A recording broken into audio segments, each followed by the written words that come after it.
Hamiso Tabuai-Fidow has opened up about the possibility of switching his allegiance to Samoa. I think, yeah, just big part of it, just representing my dad's side. I know I've already done it once, but yeah, it'll be pretty special to do it again. But yeah, in the near future, see what happens. Mark Talangi and Jeremiah Nanai been playing for Samoa. It'd be pretty cool to play with them on that stage as well. Yeah, obviously I played up north with them, and they're two blokes that I get along well with, and pretty cool thing to do, I think, especially for a nation like Samoa. It's pretty cool how many Samoans do play in the NRL, and yeah, it's a pretty special team to have if they do pull it together. It would be a special team. Samoa have some extraordinary talent in our game. The Hammer, you know, he didn't say that he's going to play for Samoa. I think he kind of said if he doesn't make the Australian team, he would play for them. Am I getting that wrong? I think it was a bit more direct. Oh, you do? I think apparently the club clarified and said if he's not picked for Australia, yes, he'll go to Samoa. Okay, so that's fair enough. What's wrong with that? Yeah. Nothing wrong with that.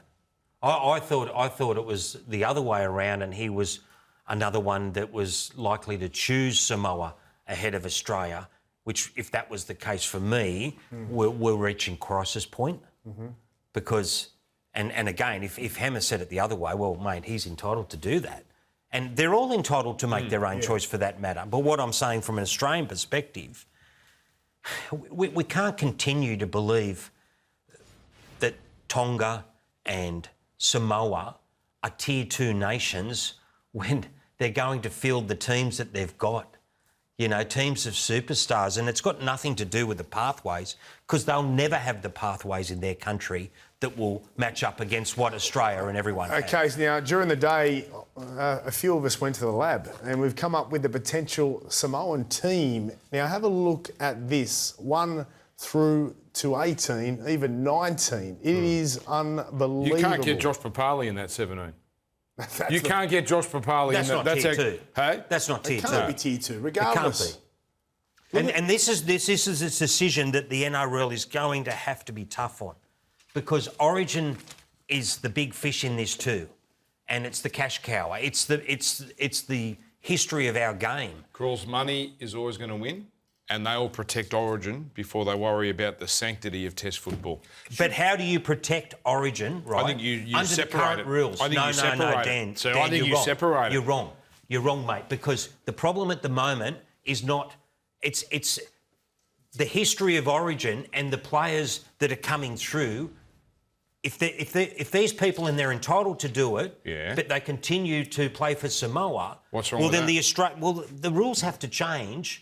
And once you have made your declaration to one of these nations, which should be tier 1, from that moment on, you shouldn't be playing Origin. Tabuai-Fidow. You shouldn't be playing Origin. No, this is where I disagree with you. Tabuai-Fidow, born in Cairns, raised in Cairns, played for the Cairns Kangaroos. 100%. He's a Queenslander.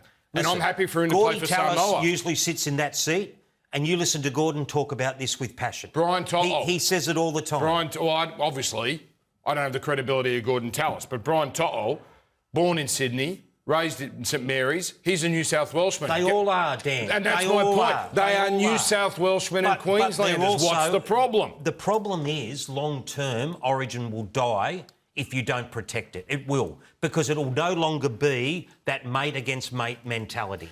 Can I ask a question here? Do we think that and all the money in the world won't what's that save got to do with Australia, with picking between Australia and Samoa?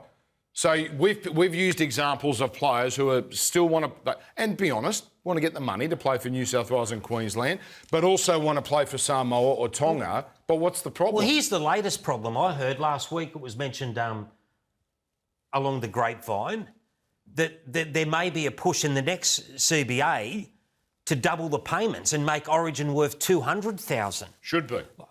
Oh, it's worth $100 million. Jesus. It's worth $100 million, and the players are getting 3%. Listen, they're getting 3%. The players are well immersed to play rugby league. They're not.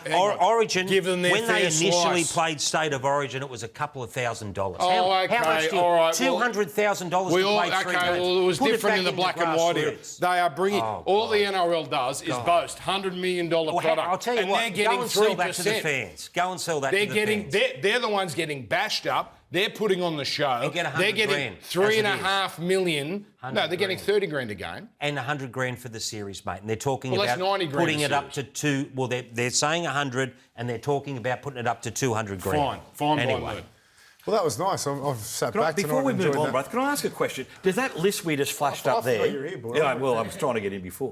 That list we flashed up, is that indicating to any of us, in some small way, that playing for Australia isn't as high a priority as it once was? Is it not quite as attractive? In the old days, we would cut off a right or left arm to play for your country. These people are now saying, we don't want to play for the Kangaroos, we want to go elsewhere.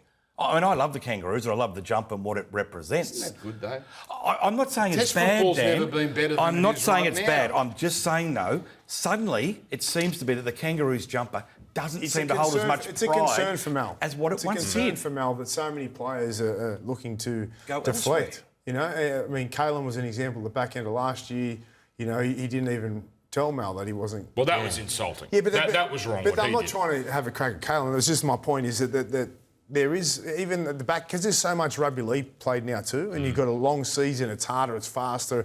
The players at the back end of the year have nearly had enough, and it's like, well, you know, they shouldn't even be questioning whether they want to play for Australia or not, and they are. Not only are they questioning if they want to play for them, and they're deciding to go elsewhere. It's not. I don't have an issue with it, but it could be a problem But for for Mal. someone like Mal, last week he woke up to a headline that Payne Haas wants to go, and then Tino wanted to go 2 days later. Yeah. We'll always be strong, Australia, because of the depth in our country, but it seems to be each year it's eroding the honour of playing for the Kangaroos.